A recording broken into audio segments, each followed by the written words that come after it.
Hi everyone. 2020 has been a crazy year on all fronts.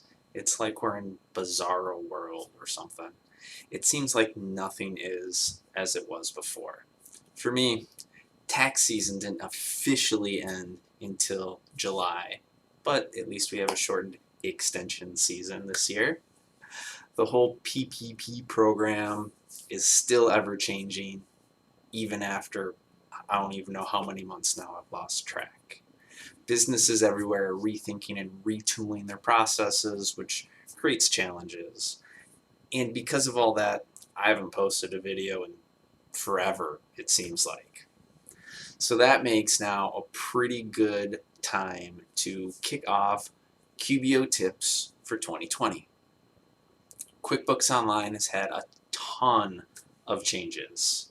Nothing earth-shattering here, but quite a few changes and redesigns since my last QBO Tips video all the way back in December.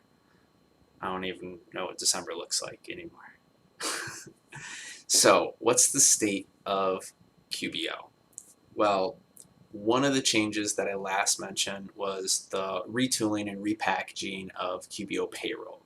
And that's still going on, but it was really slowed by the whole COVID mess, including dealing with the lovely PPP program.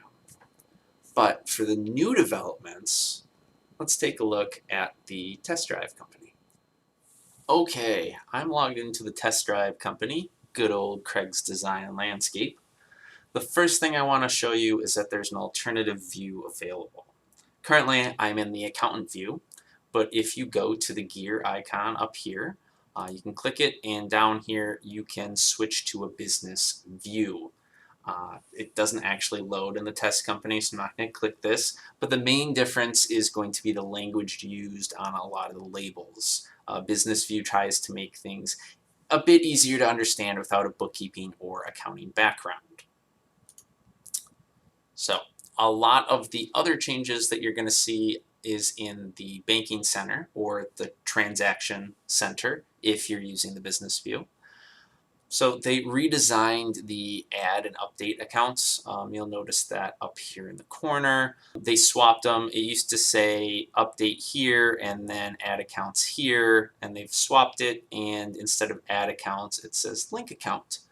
You can still manually upload transactions if you want. Just click the little chevron here and you can still upload a file. So that's still handy. It just looks a little different. Some slight tweaks to the receipts tab over here. They changed the process for receipt forwarding. So that's changed if you're going to start using that, or if you have been using that. I think that's almost done rolling out now, so you should all see that. A few other ways, uploading or using your app to get the receipts in. They also expanded the types of transactions that you can attach a receipt to, so that's pretty nice. One of the things that some of you may see is a tags tab. Tags is brand new. It is currently rolling out. I don't have very many clients right now that actually have the tags tab, but if you're new to QBO, you probably have this feature. Tags is very similar to classes. It's got a little bit more flexibility in how you can actually use them, though. There's not a whole lot of use cases for them right now because it's so new, but feel free to be creative. It's there so you can track transactions and track activity in accounts in a way that classes don't allow you to. It's a little bit more freeing than being locked into your classes for tracking things. So that's a new one. I'm excited for that to be rolled out so we can get playing around with it and figure out the best ways to use that. If we go to our dashboard, you will see a business overview screen, and the cash flow is something new. It defaults to the money in, money out, but you can also switch to a line graph here, and it shows you your kind of running cash balance. It's not forward looking at the moment, but it's pretty nice to be able to gauge kind of what your cash balance is over a given period of time. So I'm pretty excited about that. That's pretty cool. Another thing is the mileage module. This used to only be in QuickBooks Self-Employed, but it's rolled out to all versions now. You can add a vehicle here. You can use your app to track your mileage and create your mileage log kind of on the go. So this is really nice. There's a lot of, smaller companies where you're the only person, and you got your QuickBooks company, so now you can keep your mileage log with all your other stuff. No more Excel spreadsheets or third-party apps or something like that. So that's pretty nice.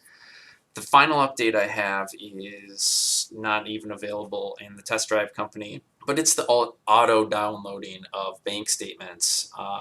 Intuit's working with banks so that will automatically download your bank statements when they're available, and then when you reconcile the period, it will automatically attach the statement to that reconciliation report. It's going to be great for bookkeepers, for accountants like me. We're not going to bug our clients, bug you guys as much anymore. So that's exciting for me. I'm not sure if it's as exciting for you guys.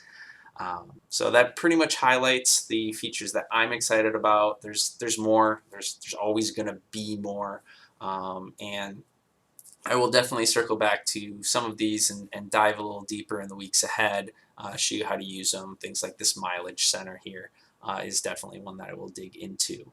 So I hope that helps you guys out, and thanks so much for watching.